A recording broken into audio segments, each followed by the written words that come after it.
Wama atakumur rasoul fakhuzuhu. C'est que le prophète vous donne, prenez. Wama nahakum anhu fantahu.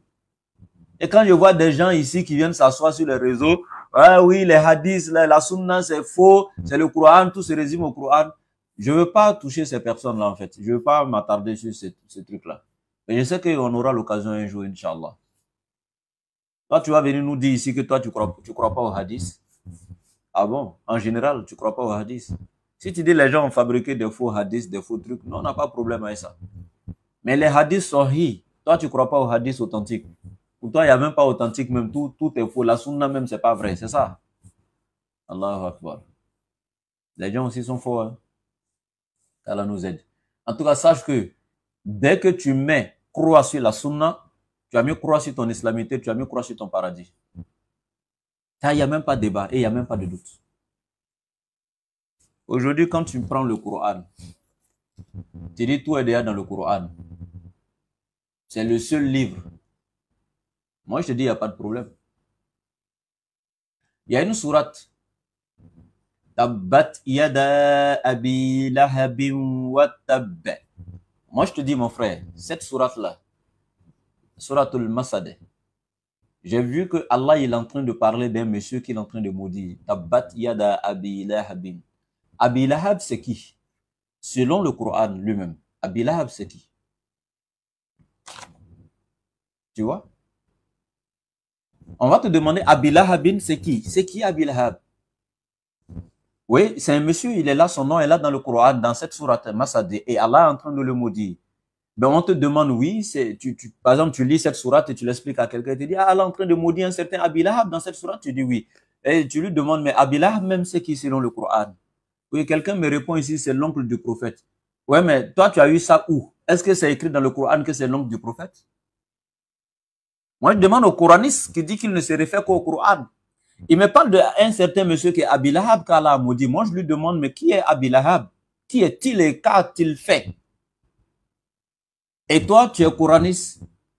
Peux-tu me dire dans le Coran qui était-il pour le prophète?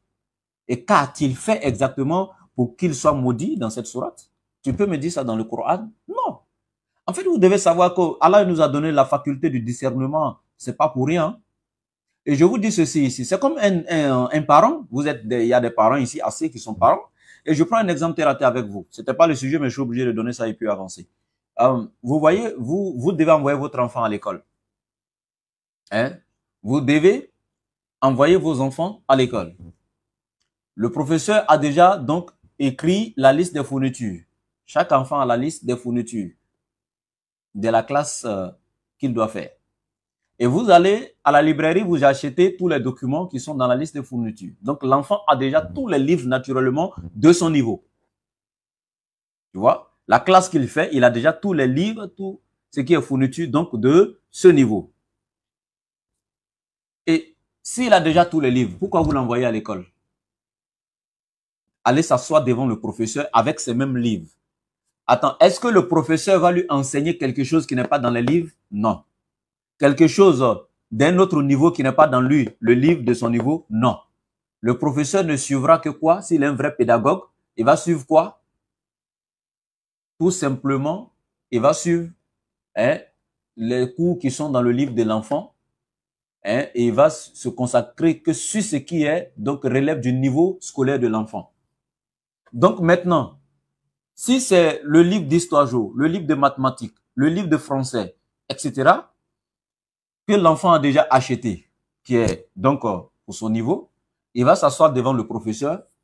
C'est ces mêmes livres que le professeur va prendre, il va ouvrir et enseigner à l'enfant les leçons qui sont dans ces livres-là.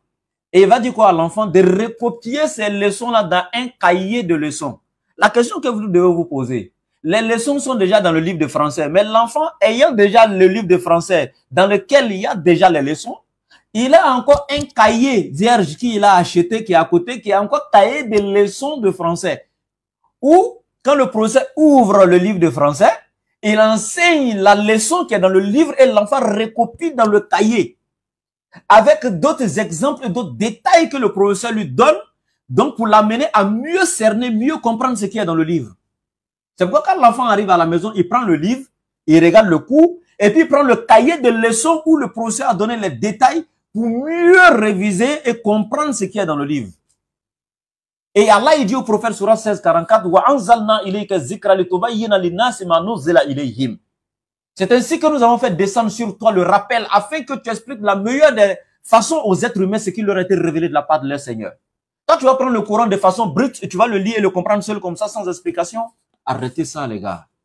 Nous sommes quand même intelligents. Le prophète a expliqué le Coran. Vous pensez que Allah, il allait faire descendre le Coran comme ça, comme une pluie dans la cour de chacun, chacun prend pour lui, il lit et puis il comprend de sa manière et commence à pratiquer sa religion pour aller. On a vu ça avec les gens de la religion de l'autre côté là. Comment ça s'est passé? Aujourd'hui, chacun se prend un truc là-bas et il lit, il crée son église et puis truc. Comment vous voyez là-bas? Hein? C'est ça qui fait la beauté de l'islam, parce que toi, tu ne peux pas interpréter le verset comme tu veux. Le prophète l'a déjà expliqué dans son fond et dans sa forme. Les asbabul nuzul, les causes de révélation du verset, etc. Tout est déjà là, le lieu de révélation, hein, les périodes de révélation, etc. et tout. Le temps d'application du verset, etc. Tout est déjà là. Donc toi, tu ne peux pas créer quelque chose. Et cette explication qui est donnée autour du verset là, il y avait des gens du temps du prophète de son vivant, pendant son ministère, donc ils mettaient ça à écrit. Et toi, aujourd'hui, tu vas prendre ces choses pour jeter sous prétexte que non, le Coran a déjà tout est déjà dans le Coran.